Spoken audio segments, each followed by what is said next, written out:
圣君，青阳公主已入住长乐殿，接下去该如何安排？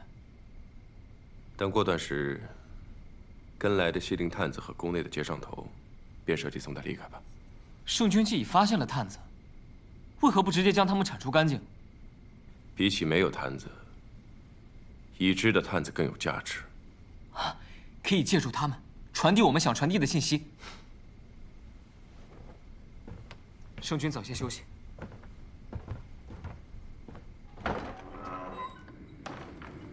圣君，青阳公主求见。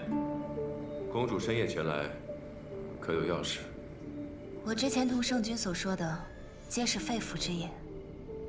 我知道圣君有抗神之意，我愿意助圣君一臂之力。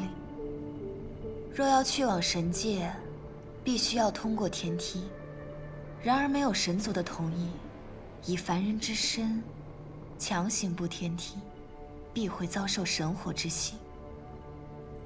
凡人肉体承受不了片刻，就算圣君天生神窍，恐怕也只能行之一半。我曾有幸获得一份至宝，几经考究，得知这是苍浩之殇时，天梯破损后落入凡间的一小块。我可助圣君提前适应天梯之痛，找到登天之法。你说是便是了。圣君研究抗神之法多年，定能判断真假。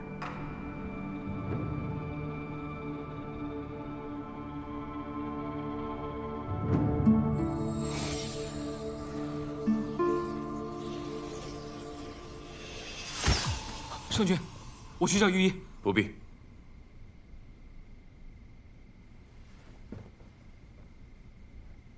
你想要什么？我想要的是留在东泽皇宫。我父王把我送到东泽来，就是希望我能够入主东泽后宫。若是这个任务无法完成的话，他会将我和我母亲一并杀死。那让圣君将你母亲一并接来东泽，再助你们离开便是了。若是能够那么轻易的离开，我又岂会等到现在？圣君，我父王被恶神所控制，一心追求长生之法，助恶神炼毒。我从小便被父王用来试药试毒，他为了更好的控制我，给我母亲下了奇毒。只有恶神有解药，若是强行离开，便会无药可治。我希望圣君能娶我，或者说佯装娶我，以骗过我那父王和他背后的恶神。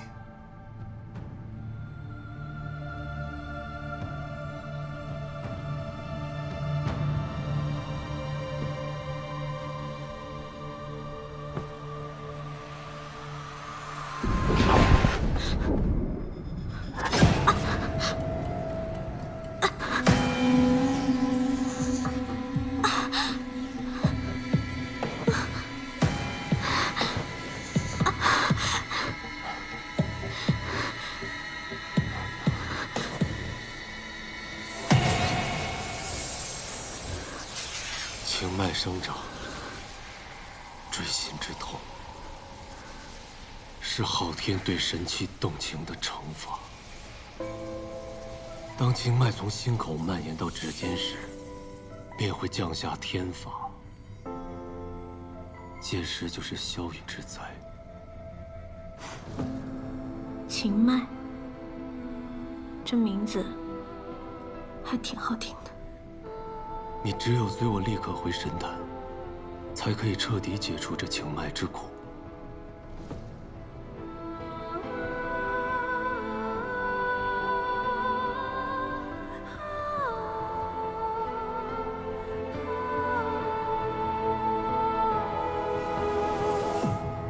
天命，我现在好像明白情的滋味了。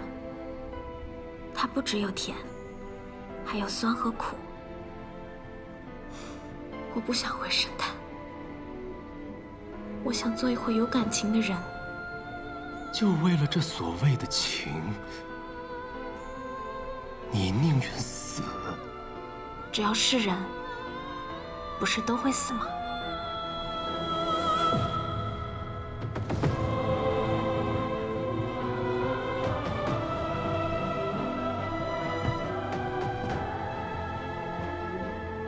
可你是上古神器，你高于人，亦高于神。死！值得吗？我不知道值不值得，但现在，这是我的选择。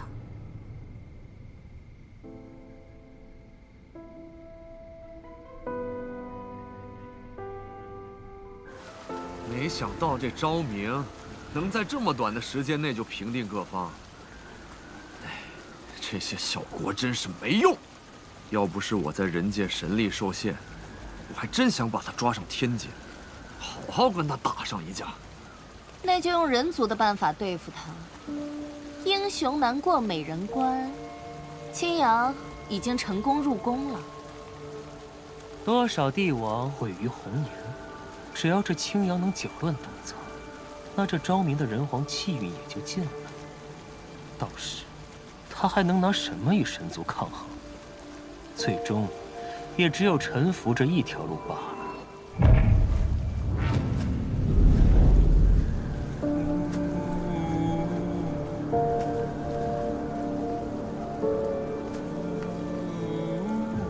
天命神君，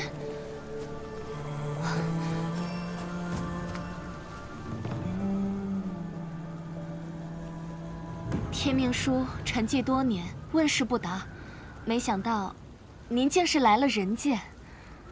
天命神君离开神坛，可是昊天有所指示。那么三神来到人界，又是受谁指示呢？神君莫要动怒，神族无意破坏昊天规则。我们来到此处，也是因为当日天命之书的指示。神君可还记得神子诞、众神落的预言？是啊，还请神君告知奥义，好让我们找到神子。原来君玉在害怕。神皇也是为了神族。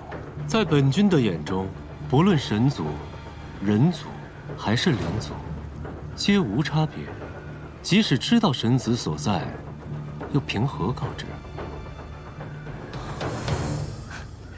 神君洞察我等行事，本可不现身，如今现身于此，可是有什么事要交代？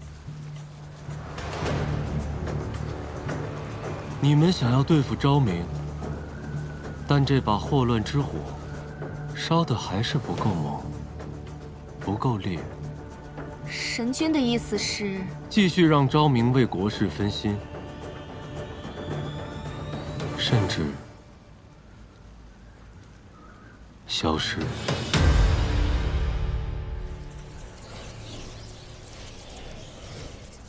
圣君可准备好了？开始吧。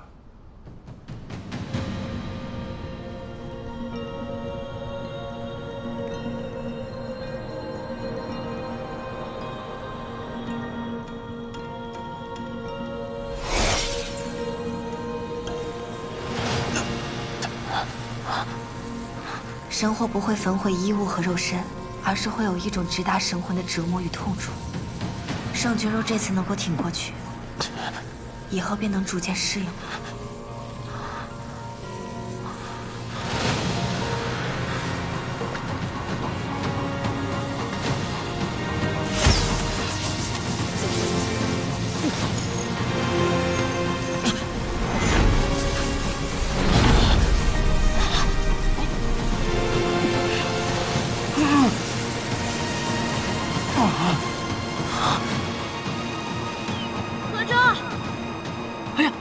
你怎么来了？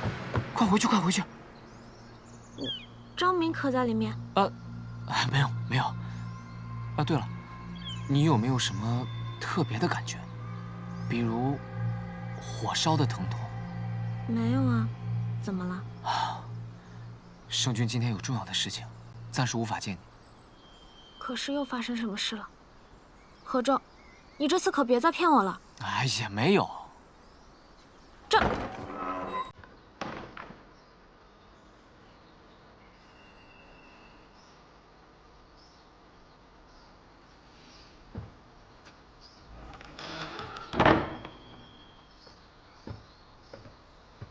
河州，圣君已经休息了，任何人都不能打扰他。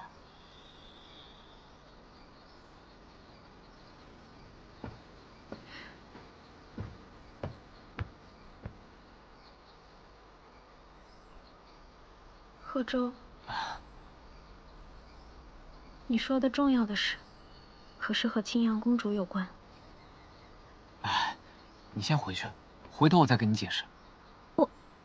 圣君真的很累，我们别打扰他了。好吧，那我改天再来吧。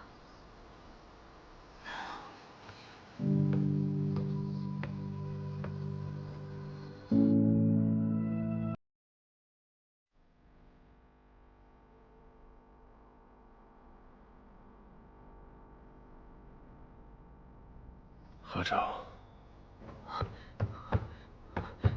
圣君醒了，身体可还好？无妨。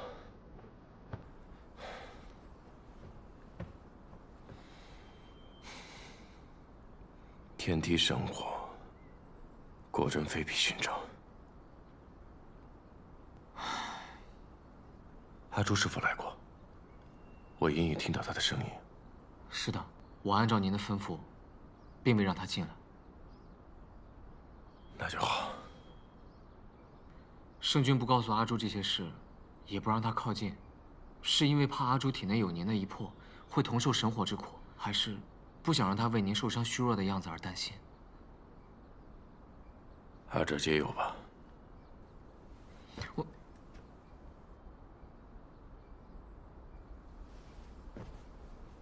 你有什么话便直说吧。宫内已开始传言，说青阳公主会嫁给圣君，加之青阳公主进出长明殿，西林探子信以为真，不日便会将消息传到西林国，青阳公主的危机暂且解除。只是，若不将真相告诉阿朱，恐怕她会伤心。阿朱的心性，你应该很清楚。若他知道我在做什么，他定会不惜一切代价来帮助我。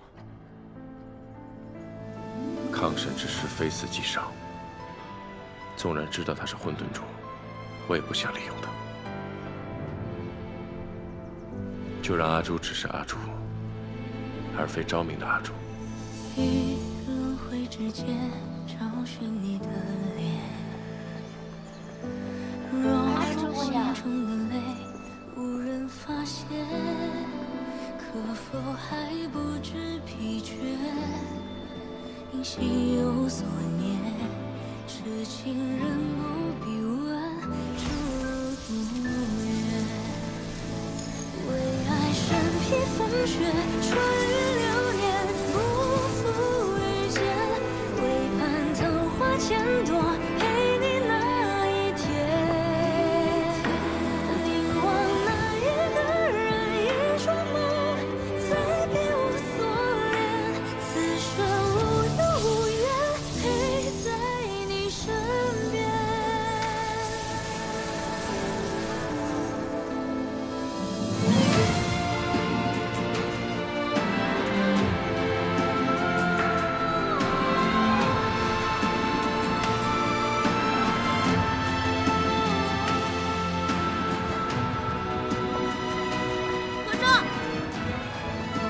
走吧。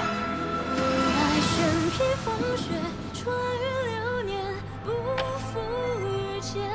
为盼桃花千朵，陪你那一天。凝望那一个人，一双眸，再别无所恋。此生无忧无怨，陪在你身边。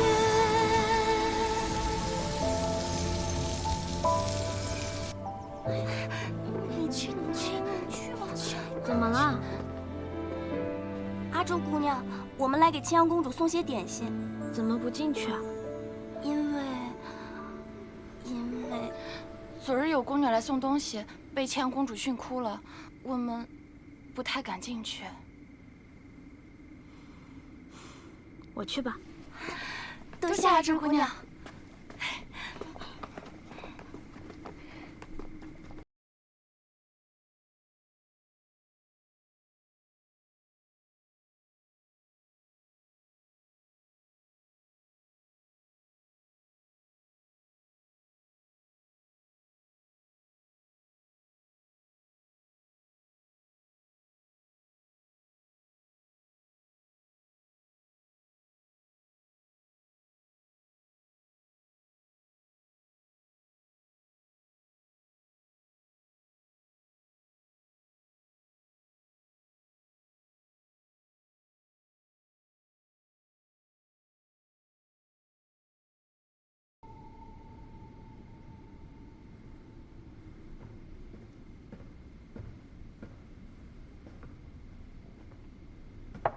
你来做什么？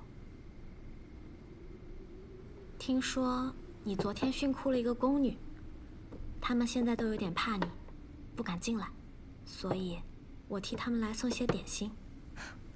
真是娇气得很，做错事了还说不得。那以后他们也不用再过来了。可你是公主，若没有人照顾，应该会有诸多不便吧？公主难道就需要被照顾，就一定是娇生惯养的吗？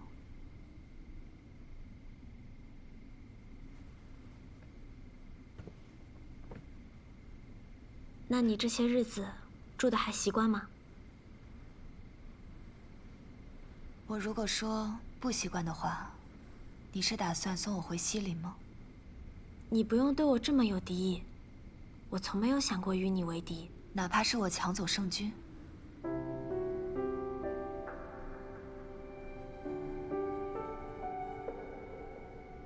我知道你喜欢圣君，可你应该也听说了，不久之后我就会与他成婚。你到我这里是没有用的，你应该去长明殿苦恼。昭明本来也不是我的，没什么强不强。我只是好奇，你之前从未见过昭明，却想要嫁给他，真的是因为喜欢吗？不喜欢，但我必须要嫁给他。嫁给不喜欢的人，是否太过随意？仅仅因为喜欢就嫁，是否太过轻松？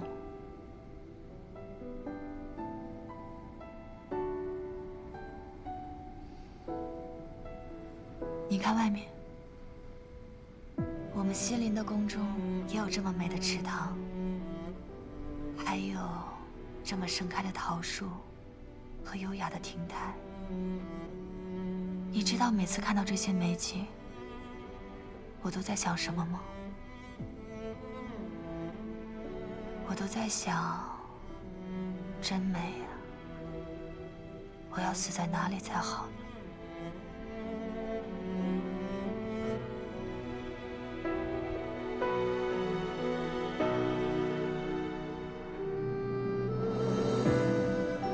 所以你看，人呢，根本就无法感同身受。所以收起你的好奇心。你被保护的那么好，是永远无法理解的。可你还活着，是不是就说明你心中还有牵挂和希望？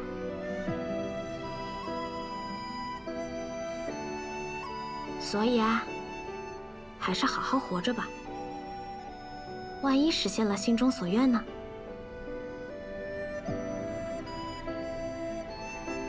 点心我已经送到了，那我就先走啦。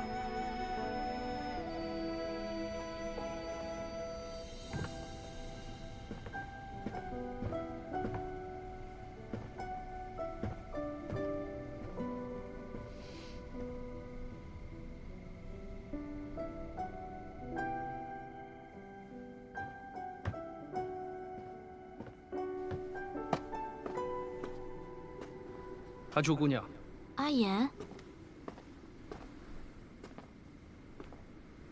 以后别来这里，离他越远越好。为什么？他并非善类。非善类？为什么这么说？越美的女人，心越狠。这是什么歪理？那我呢？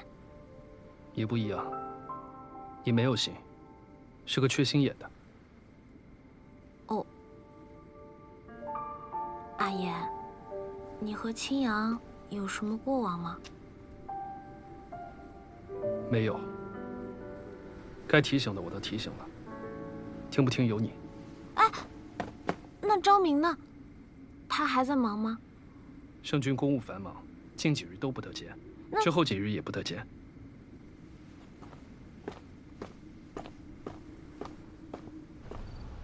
国师为何突然要走？东泽已不再接神谕，又何须国师？东泽需要国师你，并不是因为神谕，而是因为国师之能。国师知晓天地，洞察人心，世间无人能及。在非正确的时间、非正确的位置，这些毫无意义。国师当真趋于医学。圣君曾说过，来去由我。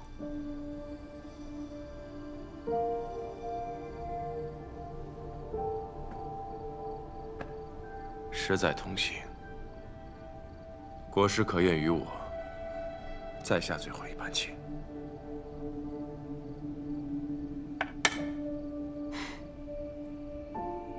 这棋局看来是下不完了。真是没想到能下出长生劫。棋局循环反复，无结果，无胜负。这便是圣君留人的方式。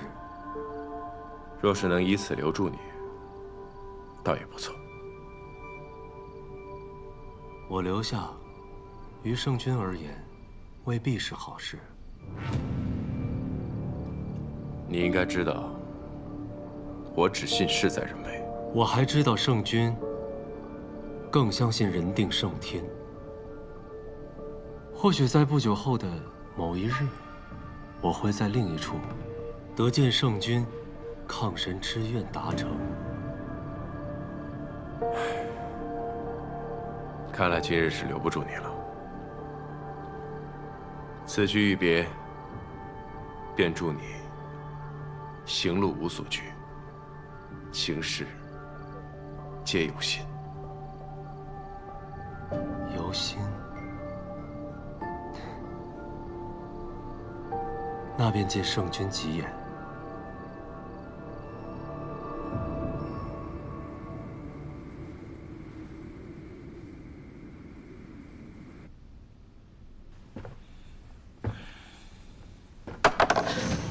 吃吧，这是这个月的解药。你的好女儿任务进展得不错。青阳，青阳她怎么样了？据探子报，她很受昭明的喜爱，在长明宫过得那是风生水起，可能早就忘了她的母亲还在这里吧。这样也好，我希望她永远不要回来了。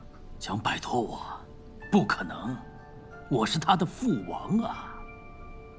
你有什么资格？你利用你的女儿，伤害你的女儿，拿她当药人、当物品、当筹码，去完成你肮脏的目的。她是西陵国的公主，她就应该为西陵国的永生和繁荣奉献出自己的一切。为西陵国，是为了你长生的妄念私心吧？我是西陵的王啊！西陵国就是我，我就是西陵国呀！申使大人，据探子传谢说，这个青阳很受昭明的喜欢，不日就要成婚了。废物！谁要听这些情情爱爱的进展？青阳为何还不动手？可能是还没有找到最佳的刺杀时机。最佳时机啊！你女儿不会是爱上了昭明，为情所困了吧？不可能，不可能！她的母亲还在我手里呢。你们种的可是母子连心毒，谁都不能独活。你要是死了，你的那个宝贝女儿也活不着。再说，青阳自己也身中剧毒，每月靠我的药来续命啊！我这就修书一封，让他尽快动手。不如你亲自去一趟东泽，监督他完成任务。如若他还是拖延，你就找机会亲自下手。西陵王来信，表十分思念女儿，想来东泽为她庆生。西陵王并不宠爱这个女儿，他此举必有图谋。事出反常必有妖，圣君，咱得拒绝。不，让他来。圣君，他是解局的一环，他不来，我也会主动邀请他来。可您的身体无妨，我已逐渐掌握控制天地神火之法，应付得了。恭喜圣君，这下再也不用瞒着阿朱了。阿朱最近怎么样？他知道您忙，也不怎么来了。这些日子，他一个人在玲珑殿里敲敲打打的，不知道在捣鼓些什么。他还去见过青阳公主几次，不过没吵起来，看上去状态还行。只是不知道，是真的还行，还是装的还行。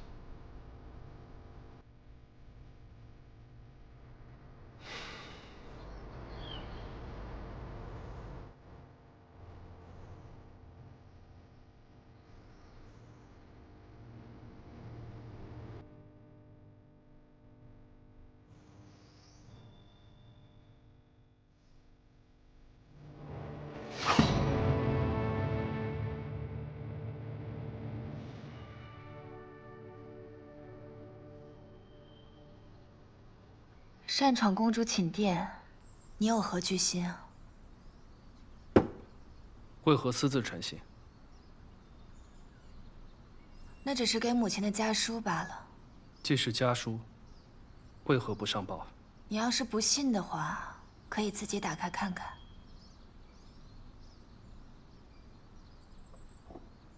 西令王要来东泽看你，是不是你私下传信，刻意为之？我和他的关系，你应该最清楚。他是我在这个世上最厌恶的人。我不清楚。你原本就是个出尔反尔、狡诈之人。你的话不可信。你倒是一个光明磊落之人，那之前装作不认识，是为了掩饰什么呢？并非掩饰，是不屑与你这样的人相认。我这种人，你最尊敬的圣君，可是很愿意与我这种人为伍呢。短暂交易罢了。那证明圣君是一个聪明之人。聪明之人能看到事情的本质，知道什么是重要的。可你就永远都学不会放下过去，向前看。你倒是能将过去轻易的放下。是，你的过去全部都是阴谋诡计，当然没有什么值得记住的。我警告你，这里不是西陵，别想耍什么花招。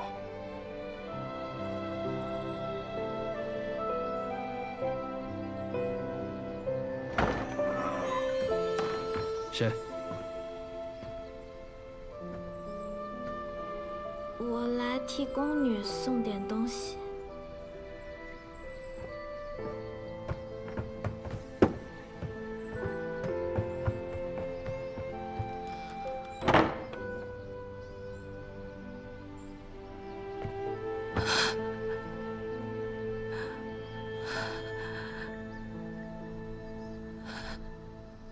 你骗我！你说你跟青阳没有过往，现在被我抓个正着，是不是昭明的事情？你也在骗我？哎，你来应付。哎，你也行，老实交代。啊！看你往哪儿跑！你不必这样，我不跑。我知道你有很多疑问，咱一样一样来，我一定知无不言。那你倒是说啊，阿阳和青阳到底怎么回事？他俩的事儿，我不好说。你不说？那我去问昭明。哎，别，圣君忙得很，别去找他。阿言不是东泽人，这个你知道吧？我听说阿言的家在西陵。哎，如果他那个也算是家的话，那他这一路也不会走得这么辛苦。阿言出身很苦，他很小的时候就被父母卖给了西陵王宫的安卫所。这么小的孩子，受尽了折磨，拼尽了全力，好不容易才在那种厮杀之地活了下来，从此也只能待在暗处，做最危险的刺杀任务。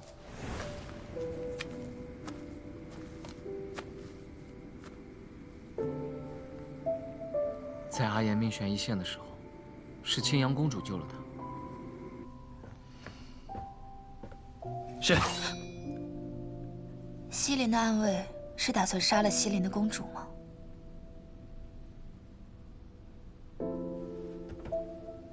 你的伤上有毒，我赌你走不出这个院子。这是毒药。我这里只有毒药，以毒攻毒。你若不敢的话，那就算了。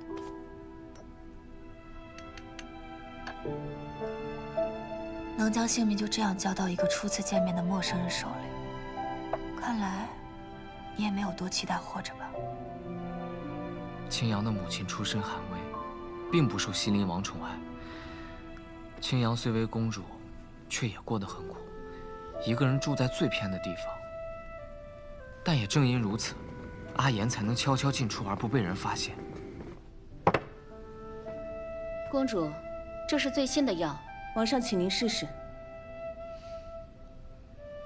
西林王追求长生术，但又怕有危险，需要血亲试药，就让最不受宠的青阳做他的药人。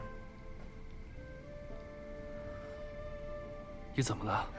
阿言，你来了。你的眼睛？啊，没事，试药而已，很快就会好了，你不要担心。阿言很生气，但也没有办法，只好经常陪着青阳，从御医院偷药给他，暗中惩罚欺负他的人。就这样，两个苦命的人开始相互依靠。他们两人渐生情愫，可谁都没有说出口，因为能够好好活下去，对于他们来说，就已经是奢望了。后来呢？后来啊，西林王不知从何处得知了阿言对青阳的心思，他告诉阿言，可以去军营，边疆战事吃紧，若立下军功，擢升为将军，娶公主也不是不可能的事。阿言去了啊，去了，烽火狼烟，枕戈擒甲，九死一生。几年后，阿言带着一身伤疤和军功得胜回朝，却得知西林王为了炼丹所需的金矿，将青阳许配给了一个年过半百的商贾。唉，面对阿言的质问，西林王说，若阿言能够夺回南渊至宝，便可娶公主。于是，阿言只身一人前往南渊，屡屡搏命，最终将宝物带回了西林。但当他献上宝物时，却发现宝盒空了。没有人知道宝物为什么会丢。阿言请西林王再给他一次机会，西林王答应阿言能在半年内筹得黄金10万两为聘礼，便可将青阳嫁给他。但临行前，阿言却听到青阳和西林王商议：父王，等阿言带回来10万两黄金的时候，我就偷偷藏起来一块，到时候他达不到要求，我们就可以再跟他提其他的条件了。你可真是父王的好女儿啊！原来一切都是青阳布的局。他救下处于危难之际的阿言，为的是获得最忠心的侍从，然后利用阿言的喜欢，完成西林王的任务，从而让自己过得更好。你信吗？阿言也不信，所以他去问了青阳。你既然都已经听到了，那我就没有什么好隐瞒了。你不会真的以为我想嫁给你吧？虽然我们都曾过得很苦，可不代表我和你就是一类人。我毕竟是西林国的公主，而你只是一个暗卫而已。就算被我利用，你也应该感恩，至少你还有一点被利用的价值，不是吗？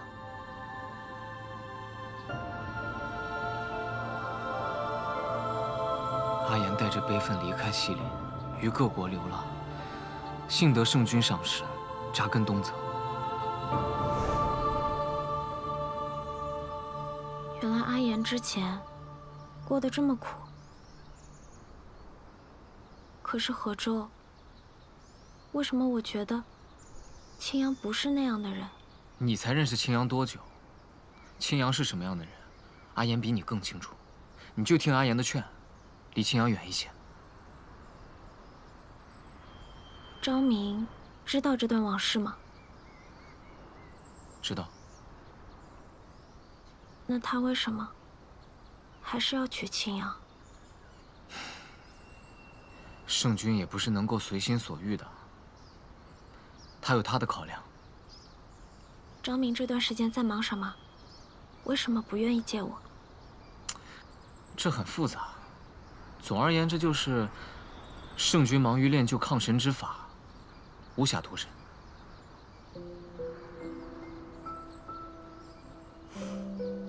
青阳能够帮到昭明，对吗？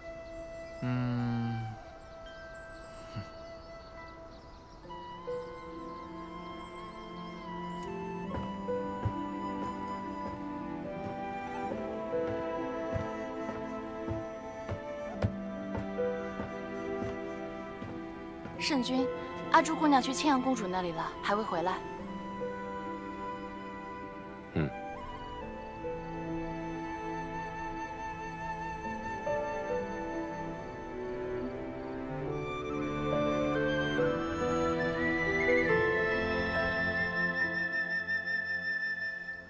青阳公主生辰，圣君设宴为她庆祝，西林王也亲自前来，她可真是幸福啊！人家是公主，这可是咱们羡慕不来的。为什么还不动手？难不成你要在这等着，看你的母亲被献祭吗？我母亲要是有任何差池，你也别想好过。你这是在跟父王说话？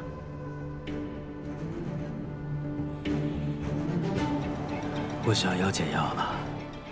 我说过了，刺杀昭明并不容易，我需要时间。这散灵毒是神使专门为昭明所制，你把它涂在利器上，找个恰当的时机刺入他的身体，就算他天生神巧，也抵挡不了。你的母亲一个人在西林，对你是日思夜想啊。你早点把任务完成，就能早点回西林看你母亲呀。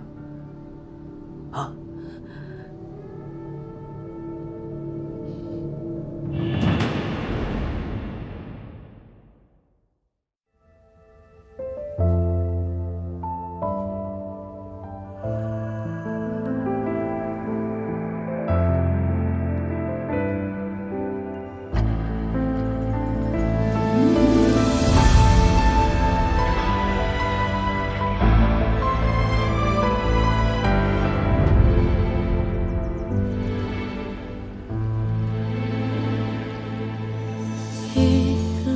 之间找寻你的脸，若心中的泪无人发现，可否还不知疲倦？因心有所念，痴情人不必问长路多远。为爱身披风雪，穿越流年，不负遇见。为盼桃花千朵，陪你那一天。凝望那一个人，一双眸，再别无所恋。此生无忧无怨，陪在你身边。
阿宝，过来，好孩子。你怎么知道我叫阿宝？哦，我怎么知道？你的岚生哥哥经常在我面前提起你这个古灵精怪的小丫头，所以我就知道了。岚生哥哥也经常提起你。哦，他说他有全天下最贵气、对他最好的爹爹。要是我爹爹在就好了。哦，对了，岚生问我借了血剑，说是陪你一起去找爹爹，这一趟可有收获？爹爹在暗中救了我，却不肯出来见我，是不是爹爹不喜欢阿宝？所以才不肯回家，也不愿见阿宝呢。不会的，不会的，好孩子啊，这世上哪有做爹爹的不喜欢自己的孩子呢？或许你爹爹有更重要的事情要做，等他忙好了，一定会回来见阿宝的。娘亲也这么说。他说爹爹是全天下最好的人，还说我们一定会团圆的。对，一定会有团圆的那一天。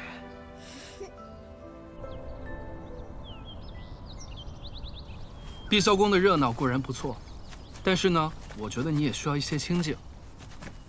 这里就是我的秘密空间，这棵树就是自小伴我长大的解忧树。解忧树？这上面挂了这么多红色的绸条，你有这么多的忧愁啊？不是忧愁，是快乐。快乐？那为何要叫解忧树呢？以前啊，每当遇到什么特别开心的事，我就会抛一根绸条到树上，这样就可以把当下的快乐给留存起来了。后来我遇到什么不顺心的事，我就来这树下走一走，看看这满树的开心，就会觉得眼前的烦恼好像就不算什么了。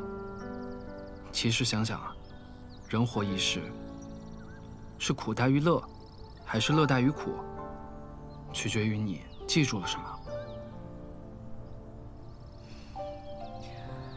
是啊，人活一世，生命中能留下什么，取决于记住了什么。试试。我最近没有什么特别快乐的事情。等下一次有合适的机会，我跟你一起过来跑。你要是有什么不开心的事，也可以挂上去。从今日起，解忧树的规则改了，它不仅能挂我的快乐，也能挂你的忧愁。希望我的快乐能冲淡你的忧愁。你有什么心事都可以跟我分享，无论是喜是悲，两个人一起扛，总好过一个人嘛。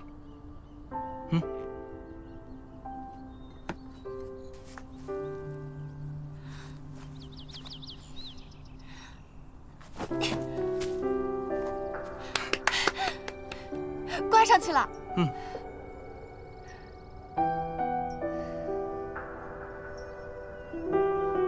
傅兰生，谢谢你把快乐分享给我。都说了不要老说谢谢了。来，继续，抛得越高，烦恼越消。给你一个，我们一起扔。1、2、3，挂上了。哦，对了，你有什么心事或者心愿，都可以跟他说，说完就畅快了。这是你跟大树的秘密，我就不听了，你放心说。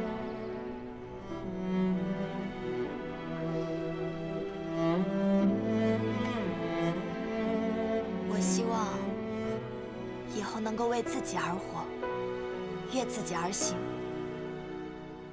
我希望那些已不在我身边和仍陪在我身边的人，都能看到一个全新的高秋米，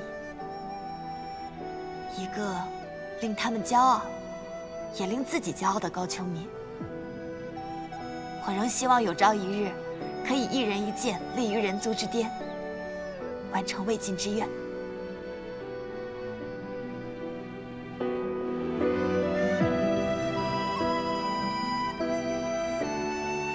傅兰生，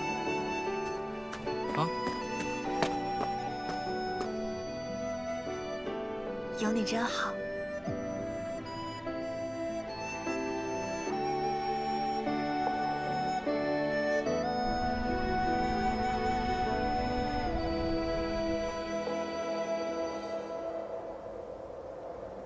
桑琪曾在东海待过一段时间，但人族和灵族都对他十分排斥。他受尽欺凌，无处安身，最后才堕入暗域，修习了魔功，一步步获得了元魔尊的信任，最后一击绝杀，取而代之，成为了新的暗域之主。听闻修习魔功要受很多的苦楚。在暗域这样的地方，没有力量，连活都活不下去。你这种人又怎么会懂？若是我能早些遇见你，也许一切会有所不同吧。我是暗域圣女，才能将你从熔渊中救出来。若我只是个小灵奴，你根本就不会知道我是谁。不要离我太远。我都说了，请谢城主不要捉弄我。此地危险，你还是别与我走散。生死有命罢了。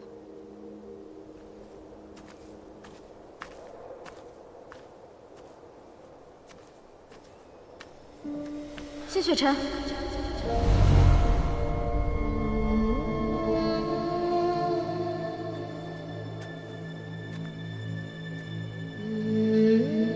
你快过来！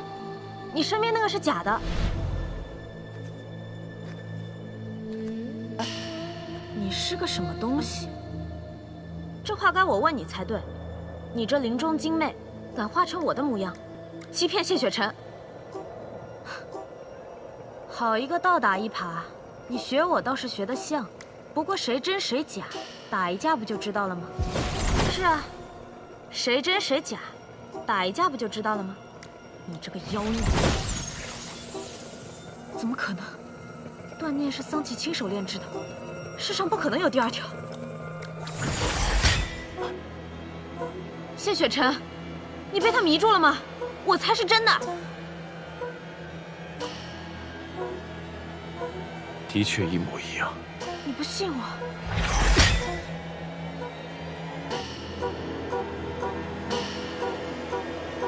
你们愿意玩，我可不奉陪。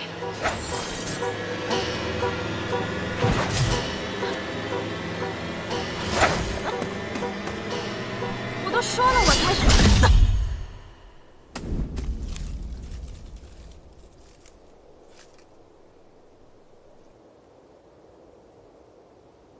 这是林中精魅卜灵花的果实，它散发的气息亦有致幻之效。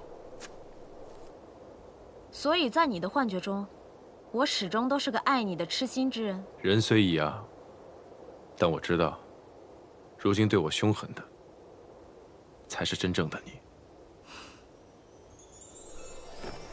你这是什么意思？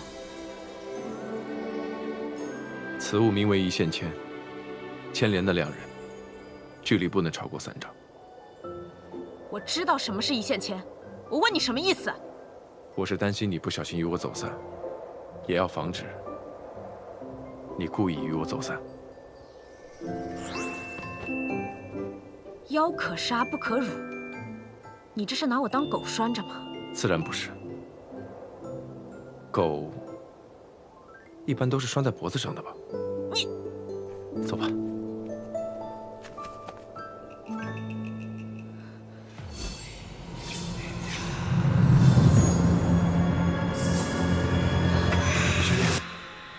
玄灵，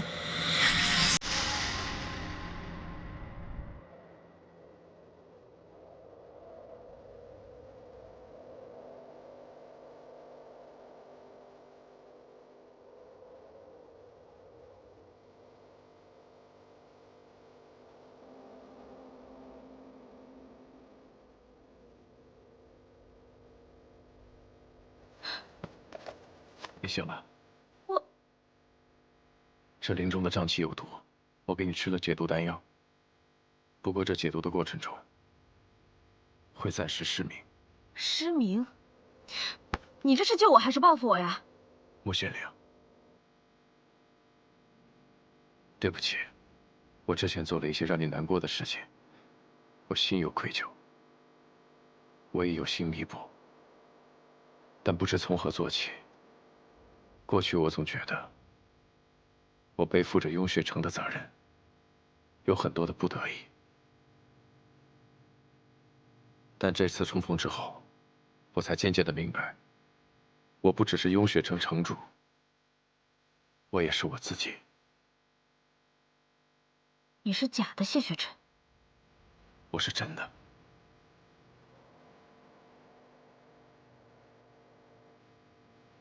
这玉牌是南虚月送你的。你，他将如此贵重的法器送给你，可有对你说些什么？关你什么事儿啊？你在干什么？没什么。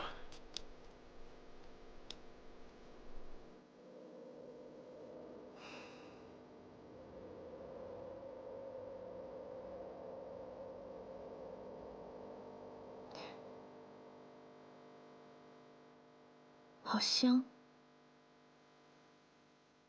这里种了很多桃花吗？是种了一些，但不是花树散出的气味，而是这瘴气之毒。中毒之人身上会出现很多桃花斑纹，解毒的过程中，身上会溢出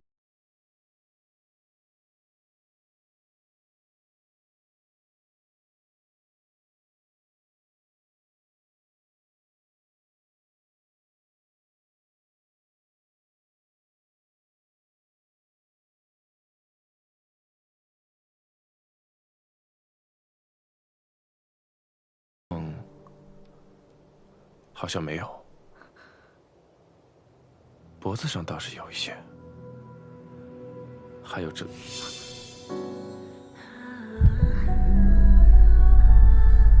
还有哪里？你不用太担心，这些斑纹像桃花一样长在你的身上，一点都不难看。只不过什么？只不过，这香气让人放松、愉悦，容易失了神智。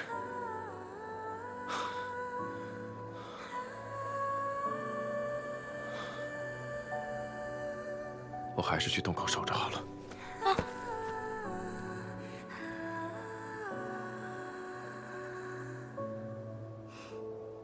说起来好笑，之前我在暗域的时候，常常枕戈待旦，有时候即便什么事情都没有，一夜无眠也是常事。但昨夜你守在我身边，我却很快入眠，无梦到天明。看来谢城主正人君子的形象果然是深入人心啊。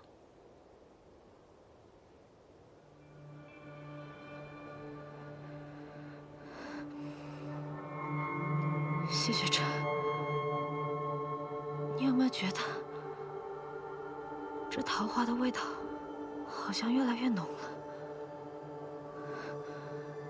让人有一点喘不上气。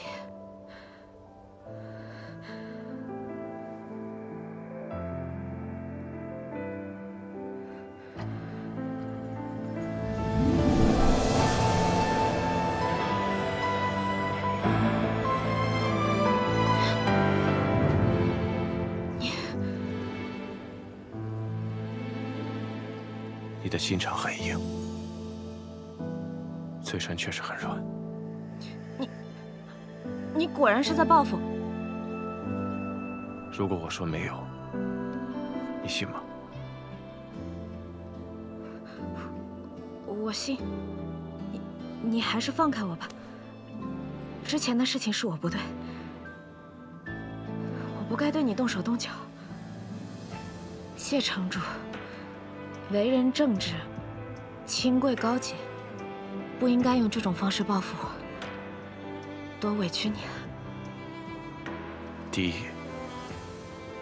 你并没有做错，是我做错了。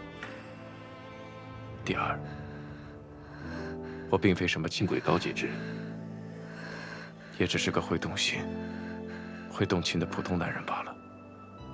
第三，我没有在报复。第四，我不委屈。第五，我不会再放开。为爱身披风雪，穿越流年，不负遇见。为盼桃花千朵，陪你那一天。凝望那一个人，一双眸，再别无所恋。此生无忧无怨，陪在你身边。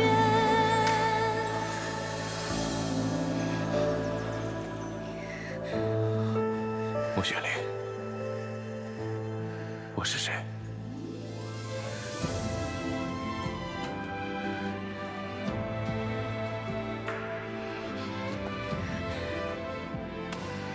对不起，我不该乘人之危。现在道歉，你是知道错了。是，我应该在你看得见的时候亲你。我去洞口守着，你好好休息。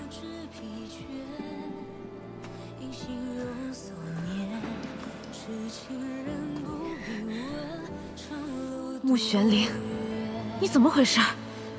这点定力都没有，好险！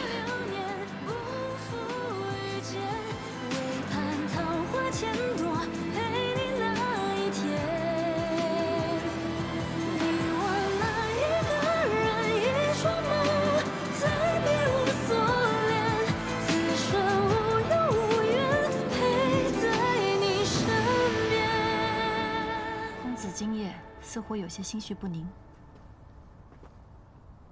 我送了他一块玉佩，上面附有我的防御法阵。可方才我感觉到，这法阵被触动了。有危险？只是触动，法阵未毁，不像是出了什么大事。公子早些休息吧，明日一早便出发。我有说过要去哪儿吗？你心有执念，放不下，便终究会去的。琼居岛是灵族之地，不安全，我与你同去。有一事，你未提，我也就未曾问过。可我今夜却有些好奇。何事？11年前，你满身是伤来到运秀山庄，以10年效忠之誓，换运秀灵药救你的弟弟。如今10年誓约早已完成，以你之能，天高地阔，为何不走？怎么，公子想赶我走？风瑶，我并非是个好人。我知道，灵族屠运秀那日，我也在。你与朽仙阁主的交易，我亦知。说起来，我也不算什么好人。既是坏人，又为何不利己？或许是因为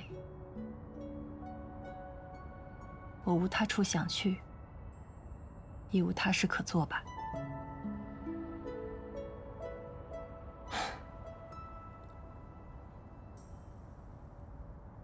既然你愿留下，那便继续同行，一路走下去，一起看看这终点是明是暗。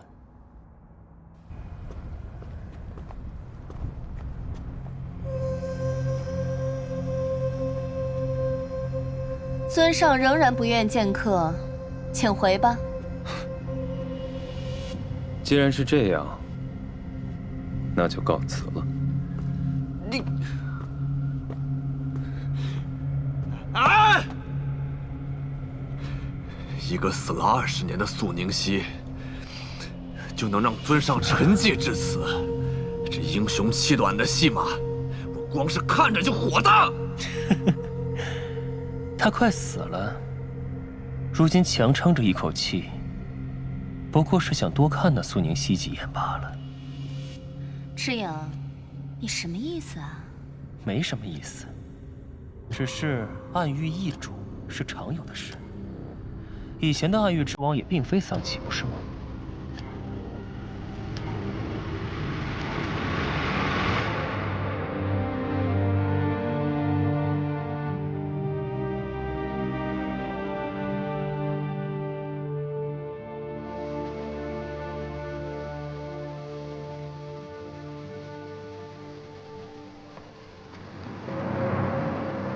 阁主，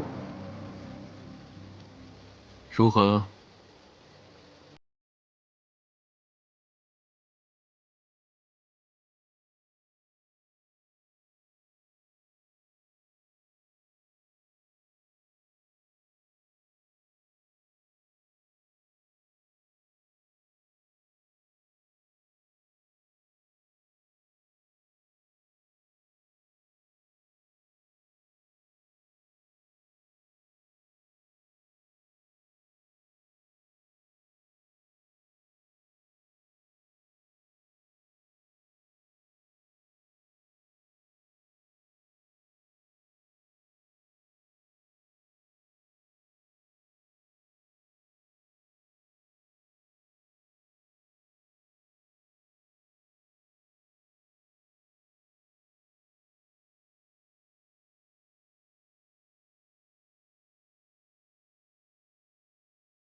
你的心肠很硬，嘴唇确实很软。此处的花瓣很多，有2瓣是我种下的。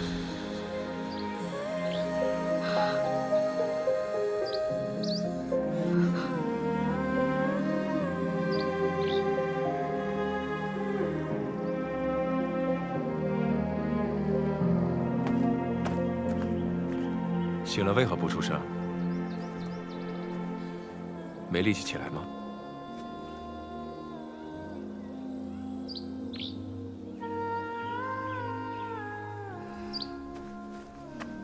我自己可以。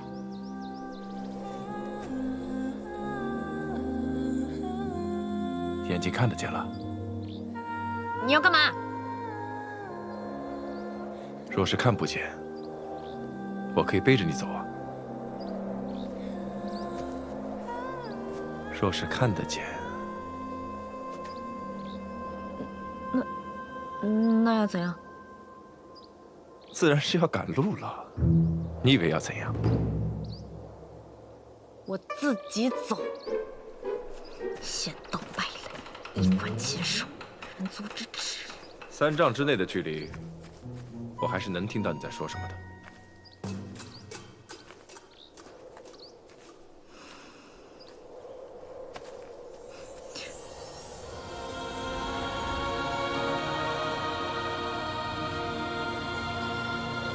似乎所有的灵气都在朝着一个方向移动。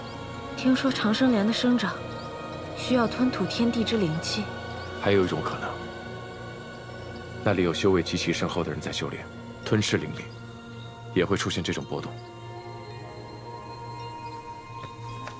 这里有足够多的法器灵药，足以让你离开密林。哎，等等，你真要去寻什么长生莲，求什么不老药？是比长生不老更重要的是，我已将一线牵的距离放长。若遇危险，你速离去，不必管我。听说雍雪城很穷，真是谣言。明明家底这么厚，要么就趁现在，带着他的戒子带跑吧。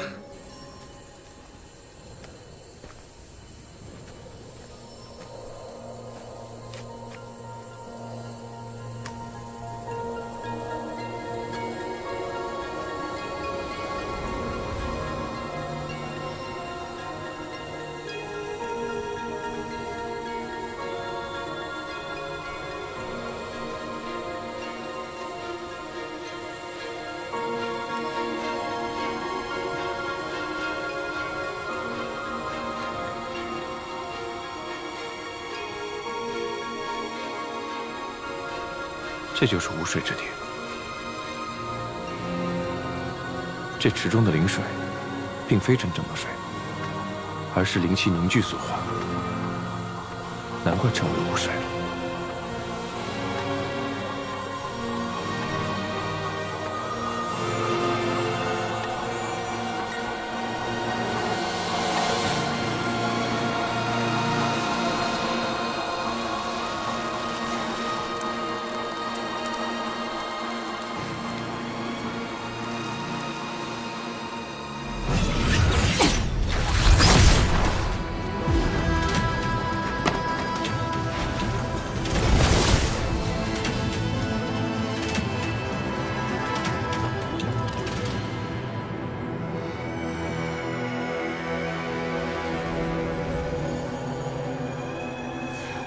这就是长生莲，世间竟真有此物。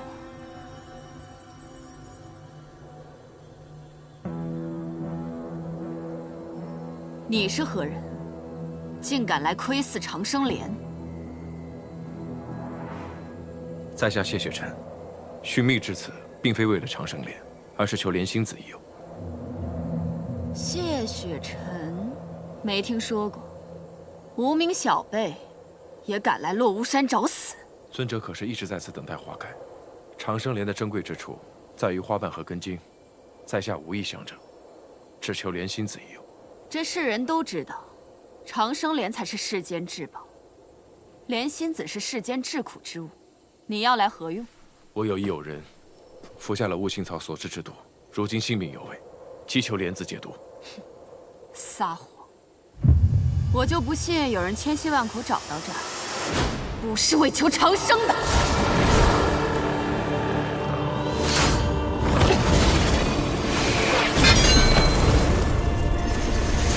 火凤法相，修为倒是不俗，可以在我手下多撑几招。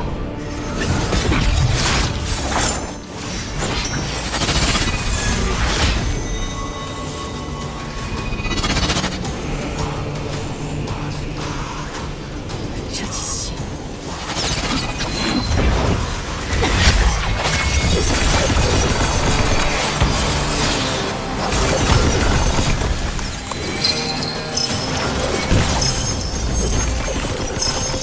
你怎么来了？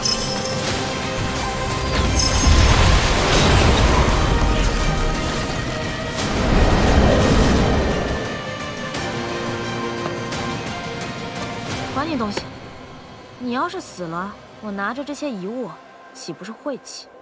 唉，早知道这么强，我就不来了。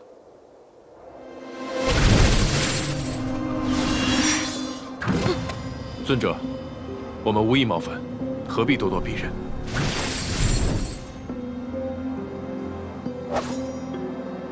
君天剑，君天剑是上古鸿蒙杀气所化，自具灵识。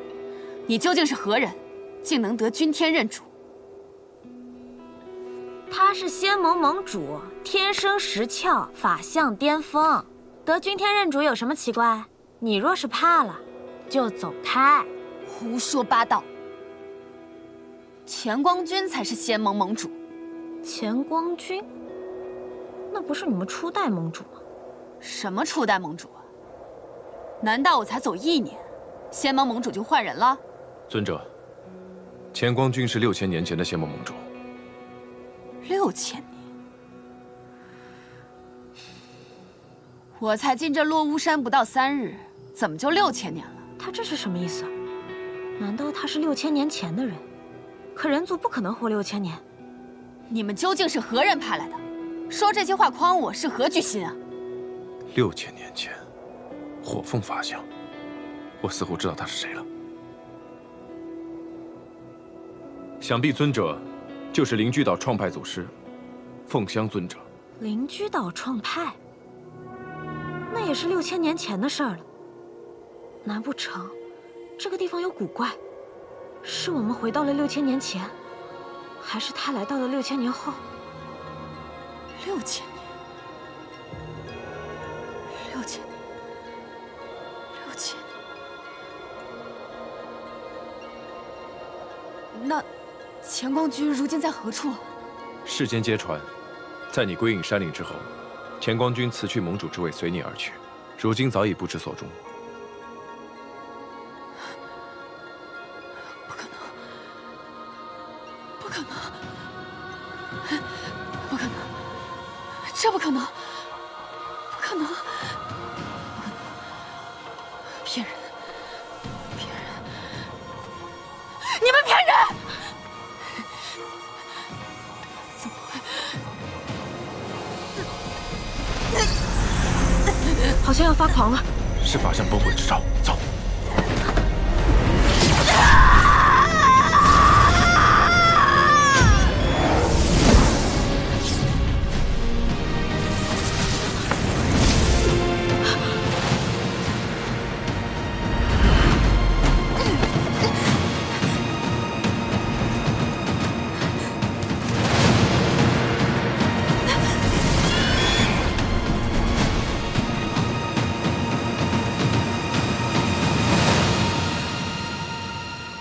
雪灵，你没事吧？来，刚才是法相崩毁引起的爆炸，凤香可能已经陨落了。他的法相是只火凤，怪不得这里叫七凤岭。但人族之寿不长，他是6000年前的人，怎么可能活到现在？难不成这里的时间和外面不一样？数日之短，便是6000年。那我们未必如此。落巫山虽古怪，但只凭凤香的几句话，并不足以下此结论。只是长生莲要100年才盛开一次，结出莲子。方才我去看的时候，长生莲并未长成熟。若要取得莲子，恐怕还需要再等上些时日。希望方才的爆炸没有伤及长生莲。原来你想要的是莲子，为什么非要得到它不可？你知不知道我们刚刚差点死在那里？我必须要得到莲子，这与我是性命攸关的大事。瞧你那紧张的样子，你要是在这里等个10年8年，我可不奉陪。我只怕我等不起。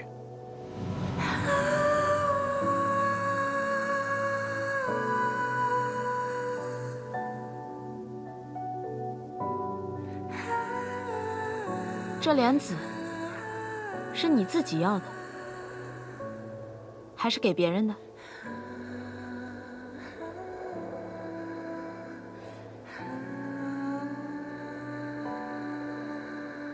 给别人的。多重要的人啊，值得你舍命去拼，还这样等不及，怕不是要死了吧？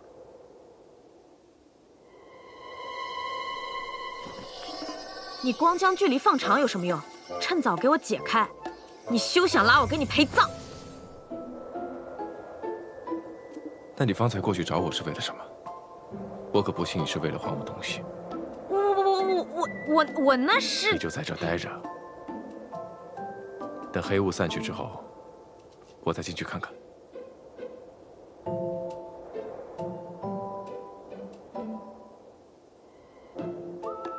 等黑雾散去，天都要黑了，而且你刚刚也说了，长生莲还未长成，你去了也娶不到莲子，你这么急干什么？听你的，明日一早我再去看看。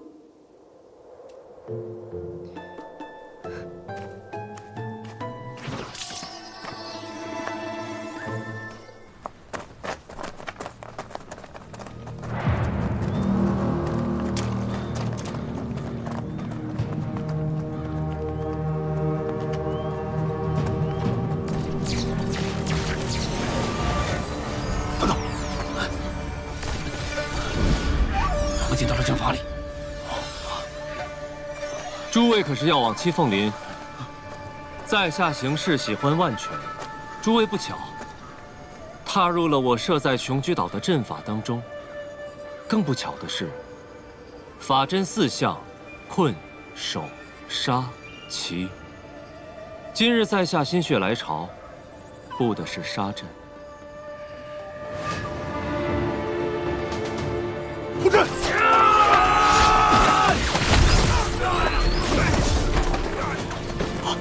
走！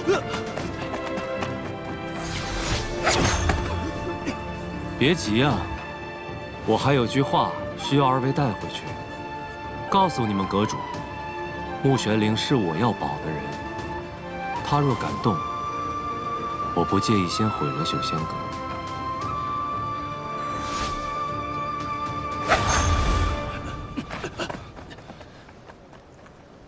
林中迷障太多，想要找到他们，恐怕不易。无妨，先把这里清理干净。是。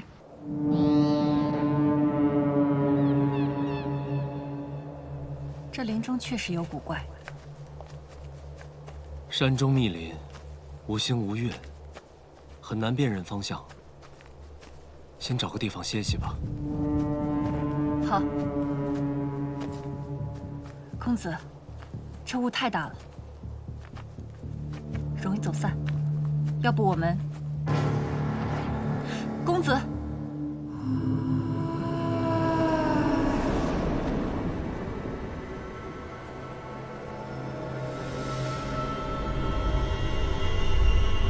南庄主，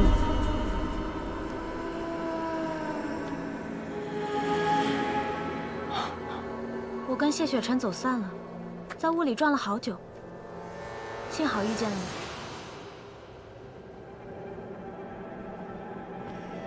你为何会来？这里这么危险，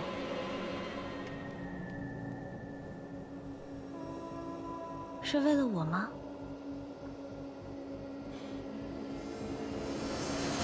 天黑路难行，我带你找个地方休息，可好？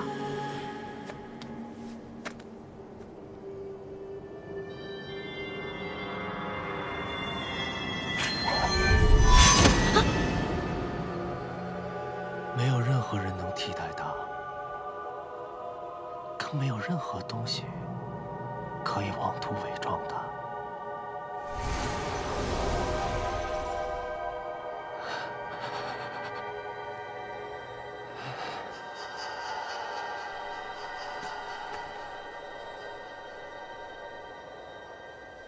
姐姐，小远。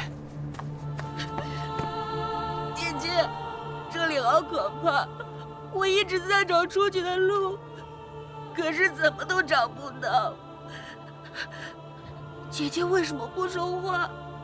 是不想要小远了吗？就像当年一样。没有，姐姐从来没想过丢下你，从来都没有。可谢修来的时候，姐姐为什么不在？对不起，是我没保护好你。我不怪姐姐，但是我好害怕，这里好冷，姐姐留下来陪我好吗？姐姐说过，会永远陪着小远的，你忘了吗？留下来陪我好吗？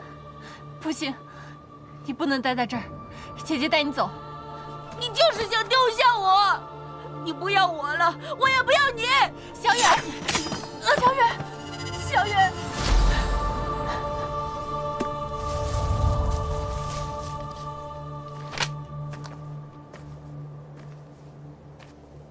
他不是你弟弟。其实你心里也清楚，他在11年前就已经死了。是我没保护好他。杀他的是邪修，不是你。起来吧，自己站起来。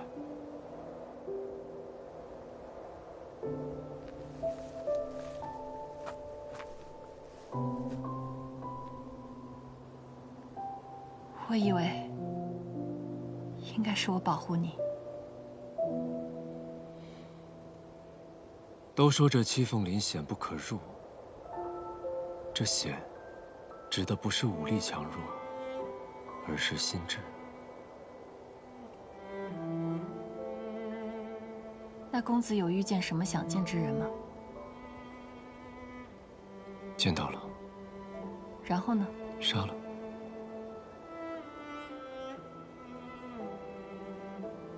看来公子心中清明，宁愿毁掉，也不要一个假的。先休息一晚吧，待乌萨了我们再走。